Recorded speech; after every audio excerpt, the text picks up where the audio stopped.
Buenas tardes, colegas rotarios, señoras y señores. Voy a hablar de la diplomacia argentina en la Segunda Guerra Mundial. Diplomacia tiene dos significados distintos y voy a dividir mi disertación en esos dos significados. Diplomacia, en primer lugar, significa la conducta y el manejo en las relaciones exteriores por parte del gobierno de un país, en este caso la Argentina. Y diplomacia, en otro sentido, significa el servicio exterior, los diplomáticos, la conducta que tuvieron.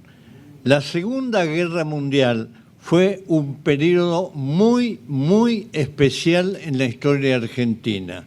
Van a ver que pasaron en esa época cosas que no pasaron en ningún otro periodo de la historia. Les adelanto, la Argentina fue humillada, atacada, extorsionada, amenazada y no respondió. No respondió. Respondía con excusas y no nos portamos bien y qué sé yo. No respondió.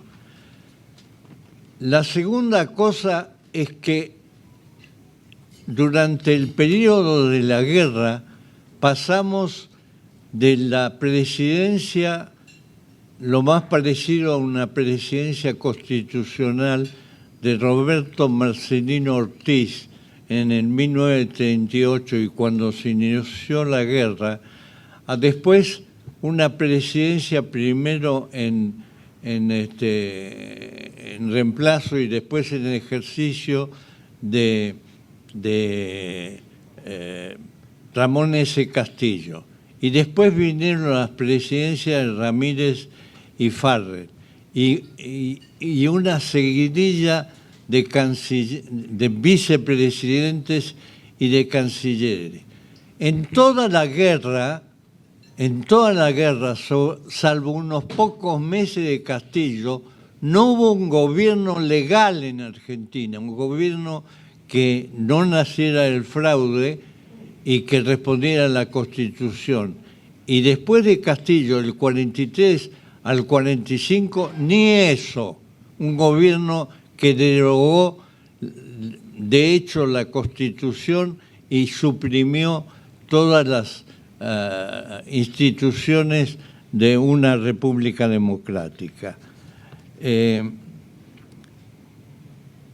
Después de la guerra se inició en septiembre, se van a cumplir 80 años este año, porque se inició en septiembre del 39 y terminó en septiembre del 45, con la rendición de Japón. Es decir, se inició el 1 de septiembre y terminó el 2 de septiembre. Bueno, hubo en reacción a la declaración de guerra, que en Argentina se decía, como en la Primera Guerra Mundial, guerra europea, porque los argentinos consideraban, bueno, esta es una cosa que se arreglen los europeos. Hubo una primera reunión interamericana de consulta en Panamá y a partir de esa reunión, en las reuniones posteriores que voy a mencionar, la Argentina se opuso terminantemente a Estados Unidos y eso fue la característica de la Segunda Guerra Mundial. La Argentina, el único país de América Latina que enfrentó a Estados Unidos. Para darle un ejemplo, que no sé si es conocido por los que no vivieron la época cercana a la guerra, la Argentina superaba a Brasil en todos los aspectos materiales, es decir, mejor ejército, mejor flota, mejor fuerza aérea, mejor ferrocarriles, más automóviles, más de todo. Cuando terminó la guerra se había invertido. ¿Por qué?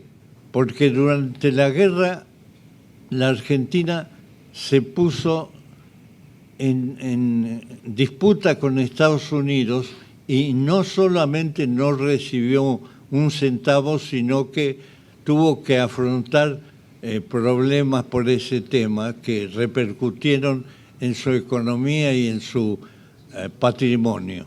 En cambio, Brasil, que tenía un régimen Getúlio Vargas tan fascista como el que hubo en la Argentina después del 43, pero tenía un gran canciller, Osvaldo Araña, que anudó relaciones amistosas con Estados Unidos, y los Estados Unidos llenaron a Brasil de puertos, aeropuertos, explotación de minas, recursos, etc. La forma de actuar del gobierno argentino frente a la guerra era, en general, declarar la neutralidad. Neutralidad que aplicaban a todos los beligerantes. Pero si los beligerantes eran latinoamericanos o Estados Unidos, aplicó otro concepto que era la no beligerancia, es decir, las cosas que tenía prohibido con respecto a los beligerantes en la guerra no las consideraba imposibles si era con un país latinoamericano o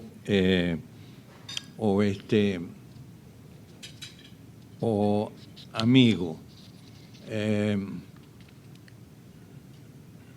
El gobierno argentino en la época de Cantilo y de Castillo, pero más Cantilo, no reconoció la ocupación de países por la fuerza, y aquí tengo que explicar un poco el concepto de neutralidad y neutralismo. Neutralidad es un concepto que tienen y tenían los argentinos de todas las épocas.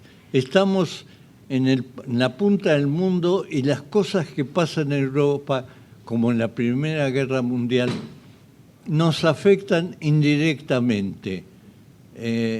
Y por lo tanto, la posición de neutralidad no tiene que ver con la ideología, tiene que ver más con la condición de argentino. El argentino, por naturaleza, era neutral. En la Segunda Guerra Mundial, en cambio, cuando Estados Unidos fue atacado en Pearl Harbor, la mayoría de los países latinos, americanos, rompieron relaciones con el eje o declararon la guerra. Entonces, ahí hubo una diferenciación con los neutralistas argentinos, que eran los que habían sido neutrales, pero ahora hacían del neutralismo una bandera en la que cobijarse contra aquellos que se decían aliados o sostenedores de los Estados Unidos en la guerra. El gobierno argentino se adhirió a los países atacados por los nazis y en repetidas veces Estados Unidos, ya al principio de la guerra, tomaba contacto con el gobierno argentino y le preguntaba si quería iniciar negociaciones para circunstancias diversas, cooperación comercial, económica, de transporte, etc. El gobierno argentino en realidad siempre fue reticente y negacionista de esta postura. No era siempre una cosa de decir simpatizo con el eje. Al contrario, las clases, especialmente predominantes en lo agropecuario, simpatizaban más bien con Gran Bretaña. Y aquí hay otro aspecto muy curioso de la sociedad argentina. La sociedad argentina, no solamente la agropecuaria, sino la comercial, la productiva, se encontraba muy cómoda con los ingleses, que habían desarrollado una serie de empresas y servicios en Argentina. En cambio, Estados Unidos era un competidor, en casi todos los productos de Argentina. Ortiz enfermó de diabetes, fue quedándose ciego, primero tuvo que pedir una licencia y finalmente renunció. Ortiz era un radical antipersonalista que tenía la idea de reformar las costumbres del país para salir del fraude y por lo tanto tuvo un gran apoyo en los sectores populares de la Argentina. Castillo, en cambio, era, si bien un prestigioso profesor de Derecho Comercial, era un hombre muy reaccionario y partidario más o menos del eje. De manera que se notó al principio. Castillo conservó al canciller de Ortiz, pero después lo reemplazó con Enrique Ruiz Guiñazú, del cual vamos a hablar más tarde. El ataque a la Unión Soviética provocó un cambio también muy paradójico.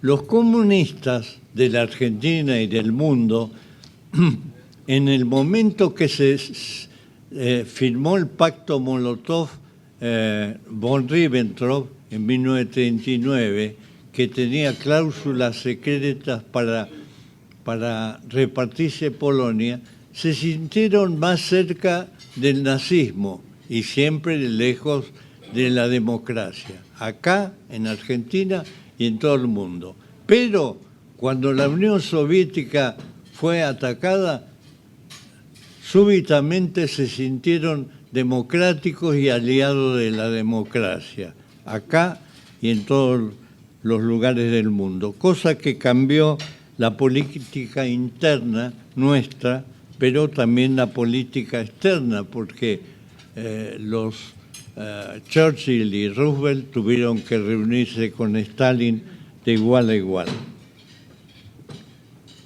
Hubo represión de espionaje en Argentina y entre los muchos agravios y castigos que Estados Unidos impuso a la Argentina estaban desde 1941 las listas negras. ¿Ustedes saben lo que es la lista negra? Bueno, Estados Unidos había hecho una lista de las empresas que comerciaban con el eje o que tenían relaciones con el eje y dijo, si alguna otra empresa ayuda a estas, entran a la lista negra. Naturalmente afectaba a muchas empresas argentinas y el gobierno argentino protestó, pero sin resultado. Es curioso que Cantilo, permítanme retroceder, había propuesto a Sumner Welles, el secretario de Estado, reemplazar el concepto de neutralidad por el concepto de no agresión, como diciendo, la neutralidad significa muchos deberes. Reemplacémoslo en la guerra por otro concepto que nos dé más libertad de acción. Y Estados Unidos lo rechazó, y lo curioso es que después aplicó ese concepto para darle a Inglaterra lo que se llamó la Ley de Préstamos y Arriendos para ayudarlo en la guerra. La entrada de Estados Unidos en la guerra significó un golpe muy fuerte para los diversos movimientos en la Argentina, que ahora les explico cómo eran. En la Argentina eran aliadófilos los partidos políticos democráticos, es decir, la UCR, el socialismo y la democracia progresista. La FUBA en un tiempo osciló, pero terminó apoyando a la democracia. Y lo que nos salía gracias ahora era que la CGT era el más democrático de los, instituciones que apoyaban no solamente a los aliados, sino que apoyaban el rompimiento de relaciones exteriores. Ustedes se preguntarán, sí, bueno, está bien, eran democráticos, sí, y apoyaban. Apoyaban por otras razones. La relación pésima con Estados Unidos había privado a la Argentina de muchas importaciones de productos que servían para la industria argentina. Entonces la CGT también notaba falta de trabajo por eso. Decía, no, hay que dejar venir las máquinas de Estados Unidos y los insumos que nos van a permitir continuar. Y entonces la Argentina tuvo que desarrollar una política de producción propia. Por ejemplo, en 1941 se creó Fabricaciones Militares y el Instituto Geográfico Militar. Es decir, durante la guerra, la Argentina tuvo que crear instituciones civiles y militares para reemplazar aquellas carencias que venían de la falta de comercio. Después de 1941, solamente la Argentina podía comerciar con Suecia, con España y con Portugal, porque los demás países no, por un motivo o por otro, no podían comerciar con Argentina. O no podían tener relaciones estrechas. Puede ser que la palabra comercial sea muy estricta, porque sí había comercio con los países latinoamericanos. En el ámbito latinoamericano también se producía una situación especial. Cuando los países latinoamericanos apoyaron a Estados Unidos, por ejemplo, Brasil superó en armamento y en calidad de él a la Argentina, gracias a Estados Unidos. Entonces, en la Argentina temían una operación de Brasil sobre Argentina. Y otros países, Uruguay, Paraguay, Chile, temían a la Argentina porque tenía un gobierno a partir de 1943 dictatorial con ambiciones autoritarias. ¿Cómo se dividía la sociedad argentina? Aparte de esa división de partidos, los partidos de orden nacionalista eran mucho, la Legión Cívica y otros parecidos, eran mucho menores del orden de los 10.000, 15.000 afiliados. Durante la guerra se creó una organización aliadófila dirigida por las mejores cabezas intelectuales del plano académico aliado, que se llamó Acción Argentina. ¿Ustedes tienen idea? ¿Alguien oyó hablar de Acción Argentina primero en esta mesa? Quizá. ¿Tienen idea de cuántos afiliados tenía? 500.000 en plena guerra. y después había una institución muy importante aliadófila que se llamaba la Junta de la Victoria, que eran las mujeres aliadófilas.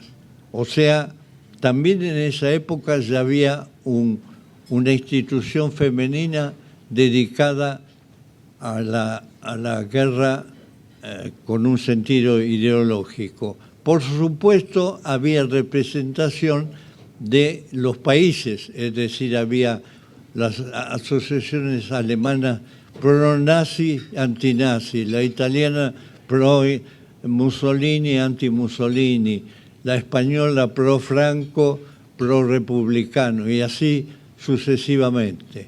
De manera que la sociedad argentina estaba dividida, con gran mayoría numérica de los aliados. ¿Por qué digo esto? Porque la Argentina tenía uno de los mejores diarios del mundo, La Prensa, que fue mencionada por Selecciones en 1942 como uno de los mejores diarios del mundo.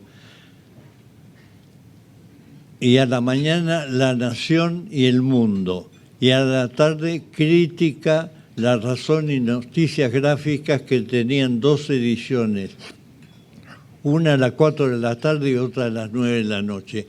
Todos esos diarios de gran tiraje eran aliadófilos. Los diarios de partidarios del Eje, El Pampero, Cabildo y otros semejantes tenían tirajes muy reducidos.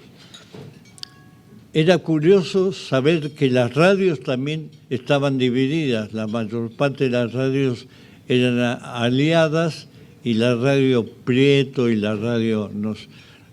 había 2 o 3 radios pro Eje. Y los cines también. Cuando yo era pequeño se sabía que el cine Alvear y el cine tal y el cine cual pasaban los noticiosos nazis. Y en todos los demás cines los noticiosos aliados.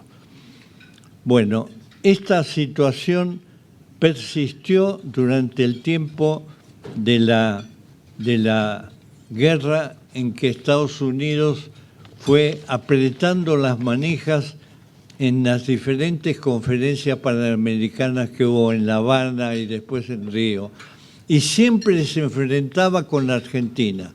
La Argentina apoyaba en palabra las decisiones sobre condena al Eje, necesidad de romper relaciones, necesidad de perseguir el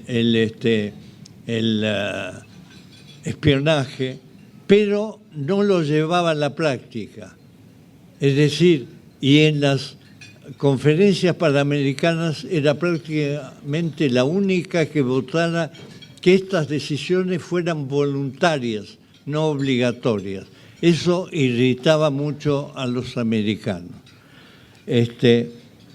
Tanto es así que se creó una comisión para la defensa política del continente con sede en Montevideo, que eran varios países latinoamericanos y Estados Unidos. Y esta era para cumplir con estas decisiones.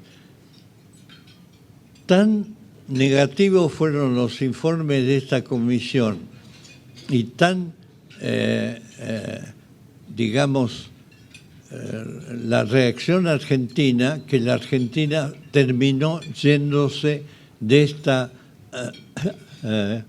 esta comisión, que era la única que en Latinoamérica se ocupaba de estos temas.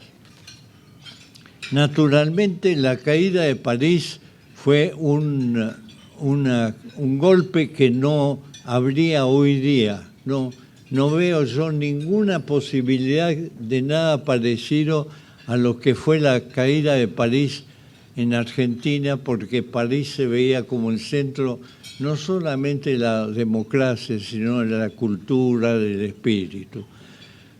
Cuando se recuperó París hubo, por supuesto, actos de celebración, pero ya la policía se encargaba de reprimirlos.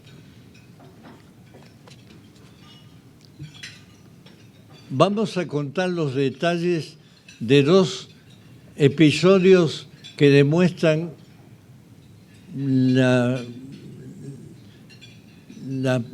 pobreza de la Argentina. En 1944, en enero, la Argentina manda a Barcelona un cónsul llamado Helmut, que no era diplomático de carrera. Este Helmut en realidad era un espía destinado a ir a Alemania a buscar armas y a buscar que liberaran unos barcos argentinos que estaban en el Mar del Norte, y con documentos firmados por jerarcas del régimen, no por Perón, pero por colaboradores de él. Simultáneamente a esto, hay una revolución nacionalista en Bolivia y un grupo anti-aliado derrota al presidente Villarroel y era el grupo inspirado en Paz Estenssoro. Y la Argentina es acusada de ayudar al golpe militar en Bolivia que derriba a las autoridades. A Helmut lo detienen en Bermuda. A todo esto hay que saber que los aliados, que eran dueños de la superficie del mar, decían quién cruzaba el océano o no. Así como les digo, si el barco tal, argentino, uruguayo, lo que fuera, no le gustaba, usted no cruza. Y la Argentina se le aguantó porque eran los británicos los que mandaban en el Atlántico. Bueno, lo detienen los británicos a Helmut, y entre los británicos y los americanos le dicen al presidente entonces Ramírez y a sus colaboradores: mire, si ustedes no declaran la guerra mañana, no rompen relaciones mañana, van a salir los nombres y la fotocopia de todos estos documentos que llevaba Helmut y los que pescamos en Bolivia. La reacción argentina no fue decorosa. Al día siguiente rompieron relaciones. Perón, que era un hombre muy astuto, las arregló para hacer que Ramírez pareciera pro-aliado y lo hizo echar, y nombró presidente a Edelmiro J. Farrell, un general muy apegado al GOU, que era el grupo no de oficiales unidos, como dicen los textos, grupo organizador y unificador, como dicen los documentos de ellos mismos. No, déjeme que me faltan los diplomáticos. Bueno, la guerra se declaró en circunstancias tan adversas y vergonzosas porque la Argentina, los países aliados retiraron todos los embajadores. La Argentina quedó con unos pocos embajadores latinoamericanos y el español. ¿Y qué pasó? El presidente Roosevelt dijo: el que para el 1 de marzo no declaró la guerra al eje o se unió a las Naciones Unidas, no es fundador de Naciones Unidas. Entonces, los americanos hicieron una reunión interamericana sin Argentina en Chapultepec, y ahí pusieron un artículo que decía: si la Argentina declara la guerra al eje, vamos a considerar que está dentro del sistema interamericano y puede ir a las Naciones Unidas.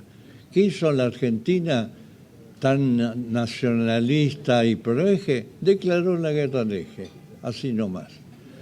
Bueno, y ahora les voy a hablar de los diplomáticos argentinos en la Segunda Guerra Mundial, que es la otra la otra parte de la diplomacia. Los diplomáticos argentinos tenían instrucciones muy estrictas de no dar visas, salvo a inmigrantes que quisieran residir especialmente para tareas agrícolas. Eso también lo tenían la diplomacia inglesa y la norteamericana. ¿Por qué? Porque es la diplomacia argentina, junto con esa otra diplomacia, se reclutaba en tiempos de terror al comunismo entre las clases altas, muy de derechas y en general antisemitas. De manera que la guerra fue enfrentada por el cuerpo diplomático argentino en esas circunstancias, con un gobierno fascista, antisemita y poco simpatizante con los aliados y con instrucciones secretas. ¿Qué hicieron los diplomáticos argentinos? Se dividieron. Los unos cumplieron estrictamente las instrucciones. Los otros, sin cumplir las instrucciones, ayudaron a refugiados y a perseguidos. Otro grupo cobró por la ayuda. Y el último grupo era el peor. Denunció a sus colegas que ayudaban a perseguidos. Así que tuvimos una división. Yo tengo los nombres en esta lista y en mi libro, y alguna vez se me ha pedido la lista para saber si hay parientes entre la gente que tiene relevancia hoy, y sí, hay parientes. Lo bueno para decir y terminar esto, que un estudio hecho en Israel sobre los diplomáticos argentinos, comparándolos a diplomáticos suecos, brasileños, japoneses, españoles que salvaron a miles, los diplomáticos argentinos salvaron a pocos, pero los que los salvaron se hicieron jugándose su carrera. Y por último, y con esto termino, muchos diplomáticos informaron las políticas de exterminio del eje antes incluso que algunos países aliados, y se opusieron en algunas capitales a las medidas que decretaba el gobierno de ocupación.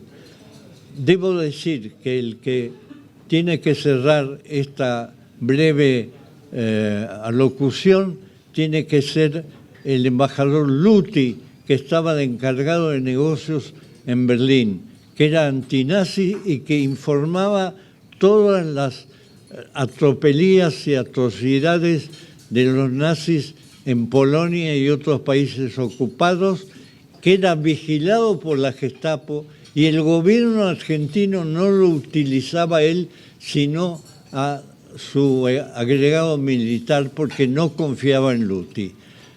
O sea, los argentinos no salvaron tantas vidas como otros diplomáticos, pero hubo argentinos que siguieron más a su conciencia y a su rectitud que a las instrucciones. Muchas gracias.